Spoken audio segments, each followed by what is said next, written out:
मित्रों, क्या वास्तव में देवराज इंद्र ने माता सीता को दिव्य खीर दी थी?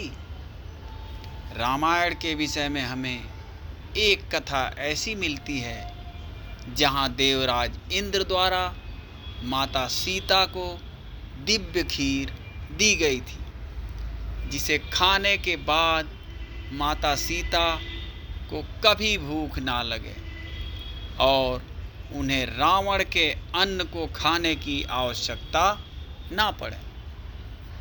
हालांकि सबसे पहले ये बताना आवश्यक है कि इस कथा को प्रक्षिप्त माना जाता है, अर्थात ये प्रसंग वाल्मीकि रामायण का भाग नहीं है, बल्कि इसे बाद में जोड़ा गया है। आमतौर पर प्रक्षिप्त जो होता है वो मूल कथा को अपने प्रवाह से भटकाने के लिए या किसी पात्र का महत्व कम या अधिक करने के लिए जोड़ा जाता है, अर्थात अधिकतर प्रक्षिप्त उस रचना के स्तर को गिराने के लिए ही उपयोग में लाए जाते हैं। किंतु इसके उलट ये जो कथा इस प्रक्षिप्त में है वो बहुत ही ज्ञानप्रद और सुंदर है। इससे रामायण को निरंतरता पर कोई प्रभाव नहीं पड़ता। मित्रों, कथा बहुत ही रोचक है।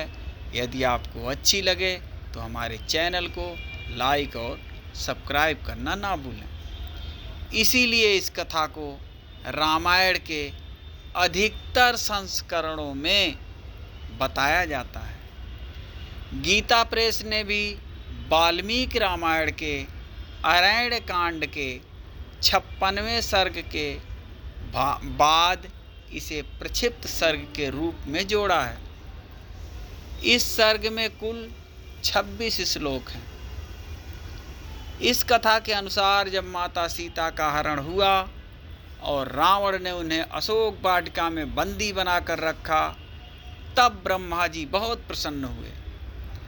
इस पर देवराज इंद्र ने उनकी प्रसन्नता का कारण पूछा। इस पर परम पिता ने कहा कि हे देवराज, रावण का सीता को हर कर लंका ले जाना उसके विनाश का आरंभ है। वे महान पवित्रता अपने पति से बिछड़ने के कारण सदैव दुखी रहती है और उनके दर्शनों के लिए व्याकुल है। किंतु लंकापुरी समुद्र के तट पर स्थित है, इसी कारण श्री राम को उनका पता लगाना कठिन है।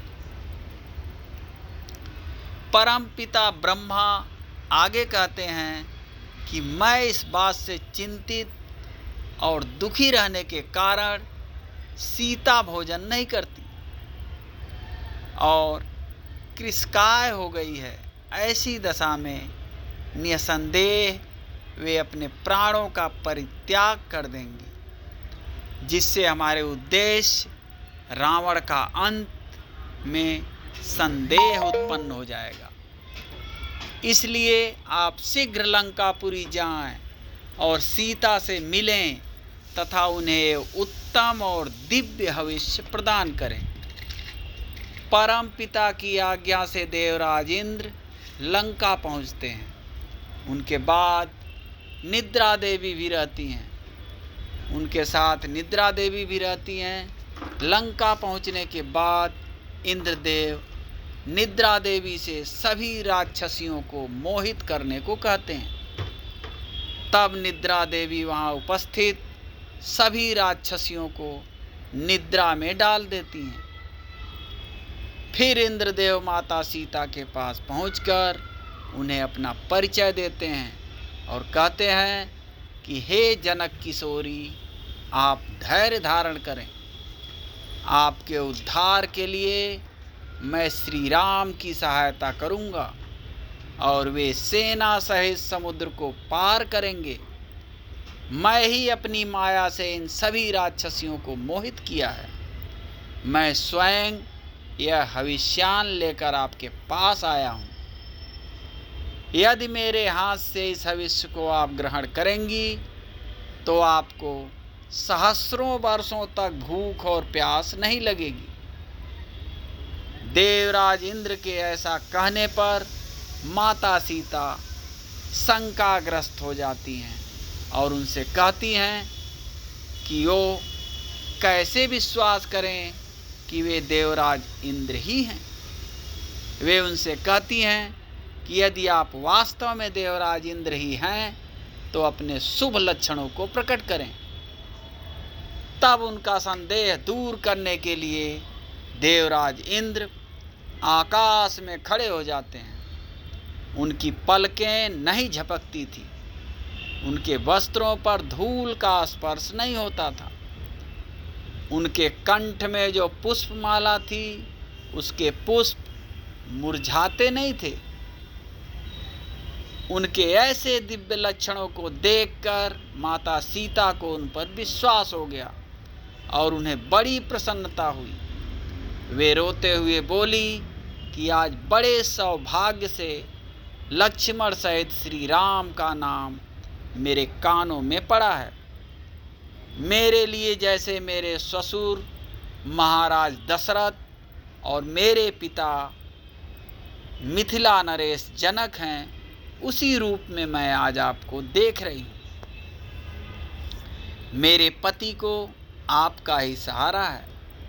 आपकी आज्ञा से आपने जो मुझे पायस खीर दिया है उसे मैं अवश्य खाऊंगी, क्योंकि उसी में रघुकुल का भला है। एक कहकर इंद्रदेव के हाथ से उस खीर को लेकर सबसे पहले उसे श्री राम और लक्ष्मण को समर्पित किया। उन्होंने कहा कि यदि मेरे महाबली स्वामी अपने भाई के साथ जीवित हैं तो यह हविष्य भक्ति भाव से उन दोनों के लिए समर्पित है। तत्पश्चात माता सीता ने स्वयं उस खीर को खाया। इससे उन्होंने भूख और प्यास से होने वाले सभी कष्टों को त्याग दिया। फिर देवराज इंद्र ने उन्हें श्री राम और लक्ष्मण के कुशल का समाचार दिया और फिर वापस अपने लोक चले गए। तो इस प्रकार आप देख सकते हैं कि इस प्रक्षिप्त का प्रसंग बहुत ही सुंदर है। कदाचित ये सोचकर कि माता सीता किसी प्रकार उस दुष्ट रावण के यहाँ का अन्न जल ग्रहण नहीं कर सकती हैं, इस प्रसंग की रचना की गई होगी। जय श्री राम। आज के लिए बस इतना ही। फिर मिलते हैं अगली जानकारी के साथ। तब तक के लिए जय श्री राम।